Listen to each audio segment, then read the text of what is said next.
Hello friends, आप सभी का आपके चैनल पहल द लर्निंग पॉइंट में स्वागत है। इससे पहले मैंने सूरदास से संबंधित 2 वीडियो आप लोगों के लिए दिया है। पहले वीडियो में सूरदास के जीवन परिचय एवं उनकी रचनाओं के बारे में बताया था और सेकंड वीडियो सूरदास से जो है वो उनकी काव्यगत विशेषताएं थी, जिसमें भाव पक्ष को हमने देखा था। और आज सूरदास का तीसरा वीडियो है और ये लास्ट है। इसके बाद हम क्वेश्चन आंसर देखेंगे। तो आज जो हम देखेंगे वो सूरदास की काव्यगत विशेषताओं में कला पक्ष को देखेंगे। भाव पक्ष को हम लोगों ने देख चुका है, कला पक्ष को देखेंगे। तो चलिए बिना समय को गवाए वीडियो स्टार्ट करते हैं। तो देखिए, जैसा मैंने बताया था, सूरदास की काव्यगत विशेषताओं में हमने भाव पक्ष को देख चुका है। तो आज हम जो देखेंगे वो है कला पक्ष। कला पक्ष में क्या है उसे हम पहले देख लेते हैं। देखिए, कला पक्ष का अभिप्राय, कला पक्ष किसे कहते हैं या कहने का क्या उद्देश्य है, मतलब है, उसके बारे में बताया जा रहा है कि कला पक्ष का अभिप्राय अभिव्यक्ति पक्ष से होता है। अगर मैं कुछ बोल रहा हूँ किसी चीज को बताने के लिए तो अभिव्यक्ति पक्ष से होता है। कवि ने जो कुछ अनुभव किया उसे उसने कितने सुंदर ढंग से अभिव्यक्त किया। अगर मैंने किसी चीज को देखा है और कितने अच्छे तरीके से दूसरे के सामने रख रहा हूँ कि वो उसे समझ में आ रहा हो, उसी के बारे में कहा जाता है अभिव्यक्त किया। यह कला पक्ष का विषय है। साधारणतः कला पक्ष में निम्न बातों पर विचार किया जा सकता है। कला पक्ष जो होता है उसमें क्या क्या गुण होने चाहिए उसके बारे में हम नीचे देखेंगे। तो देखिए, सबसे पहले है भाषा। अगर हम किसी को किसी चीज के बारे में बता रहे हैं, समझा रहे हैं, अगर हमारी भाषा अच्छी रहेगी तो सामने वाले को समझ में भी अच्छे से आएगी। तो चलिए, भाषा में क्या बताया जा रहा है सूरदास के काव्यगत विशेषताओं के बारे में देखिए। काव्य में भाषा का स्थान महत्वपूर्ण है। सूरदास ने अपने इष्ट देव, सूरदास किसके भक्त हैं? कृष्ण के, और इनकी पूरी रचना कृष्ण पर आधारित है। तो सूरदास ने अपने इष्ट देव की भूमि ब्रज की भाषा को ही अपने काव्य की भाषा बनाया। ब्रज की भाषा क्या है? तो ब्रज भाषा, ठीक है। सुर की भाषा में भावनाकुल, शब्द चयन, धारा प्रवाह, सजीवता आदि मुख्य विशेषताएं देखने को मिलती है। सुर की जितनी भी रचना है और उसमें जो भाषा है उसमें इन गुणों का प्रभाव देखने को मिलता है। नेक्स्ट देखते हैं। सूर्य की काव्य विशेषता यह है कि उन्होंने विदेशी शब्दों को भी देसी भाषा के रस में ढालकर उन्हें काव्य सौष्ठ बढ़ाने की क्षमता देकर प्रयुक्त किया है। ठीक, सूरदास का जो समय है वह बाहरी लोगों का शासन था, मुस्लिम लोगों का शासन था। तो उस वक्त फारसी भाषा का प्रचलन था। तो यहाँ बताया जा रहा है कि सूरदास ने अपने ब्रज भाषा के अलावा भी विदेशी भाषाओं का भी चयन किया है और अपने जो रचना थी उनकी उसकी शोभा बढ़ाने में उसको प्रयुक्त किया है। तो कुछ उदाहरण है कि किस प्रकार के शब्दों का सूरदास ने अपनी भाषा में प्रयोग किया है। तो देखिए, तत्सम शब्द है, उसमें क्या उदाहरण है देख लीजिए। खगपति, करम, वसुधा, प्रतीत, कलेवर, जलज आदि। उसी तरह तद्भव शब्द है अनुभवत, काठ, आखर, कोरा, मसान आदि। ग्रामीण शब्द है, गांव की भाषा से संबंधित है। टकटोरत, डहकावे, डाटे, ढुकी आदि। अब जैसा कि विदेशी शब्द के बारे में बताया जा रहा है कि सूरदास के काल के समय राजभाषा क्या थी? फारसी थी, ठीक है। तो फारसी शब्द का भी इन्होंने प्रयोग किया है। तो इसलिए कहा जा रहा है कि इसलिए सूरदास ने फारसी शब्द अपनाने में हिचक नहीं की। अपनी जितनी भी रचना थी उसमें फारसी शब्दों का प्रयोग किया है।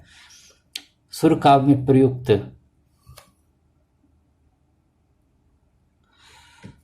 में प्रयुक्त अरबी और फारसी के शब्द किस प्रकार के शब्द थे? देखिए, फारसी शब्द में कौन कौन सा है?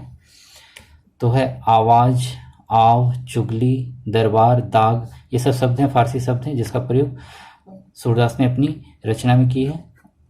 अरबी के कुछ शब्द हैं, देख लीजिए। अगल, आखिर, आदमी, अरज, गरीब, ये अरबी शब्द हैं जिनका प्रयोग भी किया गया है। इसके अलावा भी बहुत सारे शब्द हैं, लेकिन मुख्य इन शब्दों को मैंने लिया है, इन्हें आप याद रखिए कि भाषा में सूरदास की जो कला पक्ष है, तो भाषा में ये महत्वपूर्ण बिंदु है, इसे याद रखिएगा अच्छे से। चलिए, नेक्स्ट जो कला पक्ष में गुण है वह है शैली या गुण की। इसकी है शैली या गुण की, इसे देखते हैं हम। सूरदास ने अपनी काव्य रचना में मुक्तक काव्य शैली तथा कथा वर्णन प्रसंगों में वर्णात्मक शैली, माधुर्य, ओज प्रसाद गुण का प्रयोग किया है। मुक्तक काव्य क्या है? दो प्रकार के काव्य होते हैं, मुक्तक एवं प्रबंधक। ठीक है, मुक्तक काव्य है एक छंद, यानी कि कोई भी रचना हो रही है तो एक छंद का दूसरे छंद से कोई मेल नहीं होता, प्रबंधन नहीं होता। ठीक है, वो मुक्तक काव्य है। ठीक है, तो यहाँ पर क्या बताया जा रहा है? सूरदास ने अपनी काव्य रचना में मुक्तक काव्य शैली तथा कथा वर्णन प्रसंगों में वर्णात्मक शैली में किसका माधुर्य, ओज, प्रसाद गुण का प्रयोग किया है। इनकी रचना है साहित्य लहरी। सूरदास की रचना है साहित्य लहरी और सुरसागर। साहित्य लहरी और सुरसागर में दुष्टकुट पदों का प्रयोग के अतिरिक्त सर्वत्र सुर काव्य में माधुर्य गुण का बाहुल्य देखने को मिलता है। सूरदास की जो रचना है उसमें सबसे इम्पोर्टेंट है माधुर्य गुण, जो देखने को मिलता है। तो यहाँ हमने दो पक्ष देखा सूरदास की कला काव्यगत विशेषताओं में। कला पक्ष में पहला हम लोग ने भाषा देखा और दूसरा शैली एवं गुण को देखा। चलिए आगे देखते हैं और क्या है। तो नेक्स्ट है अलंकार। अलंकार के बारे में सबसे पहले मैं बता दूं क्या होता है अलंकार। तो अलंकार एक काव्य की शोभा, कोई भी जो रचना होती है उसकी शोभा बढ़ाने के लिए अलंकार का प्रयोग किया जाता है। उसमें बहुत सारे अलंकार आते हैं, जैसे यहाँ पर देखिए विरोधाभास, अनुक्ति, प्रतीप, श्लेष, अनुप्रास, ये सब हैं। तो चलिए यहाँ हम देखते हैं अलंकार के बारे में। सुर के काव्य में क्या है इसकी विशेषता है। तो सुर काव्य में अलंकारों के प्रयोग के उदाहरण मिल जाते हैं। सूरदास एक और सरल भाषा में भाव व्यक्त करने की क्षमता रखते हैं, जो ब्रज भाषा है। सूरदास ने सांगरूपक अलंकार का सबसे अधिक प्रयोग किया है। इसको याद रखिएगा, सूरदास ने किस अलंकार का सबसे अधिक प्रयोग किया है? तो सांगरूपक अलंकार का। इसके अतिरिक्त सूरदास ने निम्नलिखित अलंकारों का भी प्रयोग किया है। वो क्या है? देखिए, विरोधाभास, अनुक्ति, प्रतीप, संदेह, श्लेष, अनुप्रास, उत्प्रेक्षा और उपमा। तो ये सारे अलंकार हैं जिसका प्रयोग सूरदास ने अपनी रचना में किया है। देख लीजिए, श्लेष जो अलंकार है उसका एक उदाहरण है। आप सभी ने स्कूल के समय में भी पढ़ा होगा कि रेमन पानी राखिए, बिन पानी सब सून, पानी गए न उबरे, मोती मानिस चून, मानुस चून। ठीक है, तो ये श्लेष अलंकार का एक उदाहरण था। इसे आपने स्कूल के समय में पढ़ा ही होगा। देखिए नेक्स्ट है छंद। छंद के बारे में बता दूं, जिस तरह आपका अलंकार का प्रयोग काव्य की शोभा बढ़ाने के लिए किया जाता है, तो छंद क्या है कि कोई भी रचना में वर्णों की विशेष व्यवस्था और जो रचना है वो संगीतमय लय में हो। ठीक है, तो लय में लाने के लिए छंद का प्रयोग किया जाता है। फिल्मी गानों को देख लीजिए, हम लोग घर में भी उस बात को करते हैं, लेकिन फिल्में में उसे गाने के रूप में ढाला जाता है, उसमें छंद का प्रयोग किया जाता है। ठीक है, तो छंद के बारे में क्या बताया जा रहा है? सुर के काव्य में छंद वैविध्य है, यानी सुर के जितने भी काव्य हैं उसमें छंद का प्रयोग किया गया है और अलग अलग।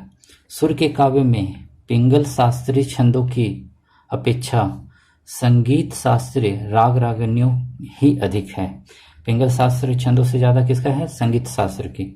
सूरदास ने अपनी रचनाओं में गय पदों का प्रयोग के साथ साथ गय छंद है, रोला, छप्पे, सवैया आदि छंदों का भी प्रयोग किया है। ये छंद के उदाहरण हैं। तो यहाँ हमने अलंकार और छंद भी देख लिया, जो सूरदास की काव्यगत विशेषताओं जो कला पक्ष में है। नेक्स्ट है शब्द शक्तियाँ। इसमें क्या बताया जा रहा है? देखिए, शब्द शक्तियाँ। सूरदास ने 3 प्रकार की शब्द शक्तियाँ कौन कौन सी है? अभिधा, लक्षणा और व्यंजना का सफल प्रयोग किया है। अब शब्द शक्तियाँ क्या है? तो देखिए, कोई भी रचना में शब्द या शब्द समूह में जो अर्थ छिपा होता है, 2 शब्द लिखा हुआ है, 2 तो उसमें जो अर्थ छिपा हुआ है, तो उस अर्थ को जो बताते हैं उसी को शब्द शक्तियाँ कहते हैं। ठीक है, तो देख लिया सूरदास ने 3 प्रकार की शब्द शक्तियों का प्रयोग किया। क्या है? अभिधा, लक्षणा और व्यंजना। इसे याद रखिएगा। सुर का काव्य लक्षणा शक्ति के लिए बहुत प्रसिद्ध है। कहावतों के प्रयोग में लक्षणा शक्ति का सौंदर्य सबसे अधिक निखरता है। इसे भी याद रखिएगा। कहावत में किस प्रकार की शक्ति का प्रयोग किया जाता है? तो लक्षणा शक्ति का। जो सूरदास ने 3 लक्षणा प्रयोग किया उसमें से एक है। ठीक है, इन तीनों जो शब्द शक्तियाँ, इसे याद रखिएगा, अभिधा, लक्षणा और व्यंजना। ठीक है, तो शब्द शक्तियों को हम लोगों ने देख लिया। नेक्स्ट जो कला पक्ष में सूरदास की रचना में, वह है मुहावरे और लोकोक्तियाँ। ये ग्रामीण क्षेत्र से संबंधित है, तो इसे याद रखिएगा। तो क्या है ये?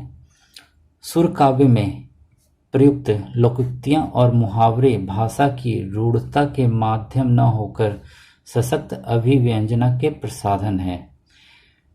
उनसे सुर के भाषा समृद्धि, उनके सामाजिक अनुभव और सामाजिक पर्यवेक्षण का ज्ञान होता है। सूरदास ने लोकोक्तियों और मुहावरों का सफल प्रयोग किया है। सूरदास की जितनी भी रचना है उसमें मुहावरे और लोकोक्तियों का प्रयोग किया गया है, और जिस कारण वो ग्रामीण क्षेत्रों में काफ़ी सफल रहे हैं। ठीक है, तो देखिए मुहावरे क्या है? आंख धुरी की दिन ही मुहावरे हैं जो मैंने लिखा है 1-2। तारे गिनत। लोकोक्तियाँ क्या है? जाही लगे सोई पे जाने, और दूसरा है अपने स्वार्थ के सब को। ये इम्पोर्टेंट और प्रसिद्ध लोकोक्तियाँ हैं, आप लोगों ने इसके पहले भी सुना होगा। तो ये सूरदास की कला पक्ष के महत्वपूर्ण बिंदु थे, जिसमें हम लोगों ने सबसे पहले क्या देखा? कला पक्ष में सबसे पहले हमने भाषा देखा, शैली गुण देखा। ठीक है, उसके बाद अलंकार, छंद, शब्द शक्तियाँ, मुहावरे और लोकोक्तियाँ। तो ये कला पक्ष में सूरदास की रचना की विशेषताएं थी। लास्ट बिंदु जो आज के वीडियो का है उसे देख लीजिए, इम्पोर्टेंट है। देखिए ये निष्कर्ष से एक तरह से मान सकते हैं। देखिए इस प्रकार भाव और कला पक्ष दोनों दृष्टियों से सुर का काव्य समृद्ध है। ठीक है, श्रृंगार और वात्सल्य के तो वे सम्राट हैं, वात्सल्य के सम्राट हैं। इनकी कृष्ण भक्ति की जो रचना है वो वात्सल्य से ही संबंधित है। भक्ति, दर्शन, वाग्वाद्य और प्रकृति चित्रण में भी वे अनूठे हैं। भाषा के सैद्धांतिक, शब्द भंडार एवं मुहावरे सैद्धांतिक और व्यवहारिक में गुण और शब्द शक्तियाँ, व्यवहारिक पक्षों की दृष्टि से भी उनका काव्य सफल है। और इनकी ये जो विशेषता है उसको देखते हुए आलोचक क्या कहते हैं? देखिए, तत्व तत्व सूरा कही, सूरदास के बारे में कहा जा रहा है कि तत्व तत्व सूरा कही, तुलसी कही अनूठी, बच्ची खुची कबीरा कही, और कही सो झूठी। कहने का मतलब है जो महत्वपूर्ण काव्यगत जो विशेषता है वो सुर के द्वारा कही गई है, तुलसी के द्वारा जो कहा गया है वह अनूठा है, और इन दोनों के बाद जो बचा वो कबीरा ने कहा, कबीर के द्वारा कहा गया। और अब जो लोग कह रहे हैं, जो भी रचना में इस विशेषताओं का प्रयोग कर रहे हैं, वो सब इनकी झूठी है। तो ये आज का वीडियो यहीं पर समाप्त होता है। नेक्स्ट वीडियो में हम मिलेंगे। आज का वीडियो अगर आप लोगों को अच्छा लगा हो तो एक लाइक ज़रूर से कीजिए, चैनल को सब्सक्राइब भी कीजिए ताकि मुझे भी कुछ उत्साह मिले। ठीक है दोस्तों, और आगे भी मैं झारखंड CGL जो हिंदी पेपर 2 है उससे संबंधित वीडियो लाता रहूँगा। आज के लिए बस इतना ही, धन्यवाद।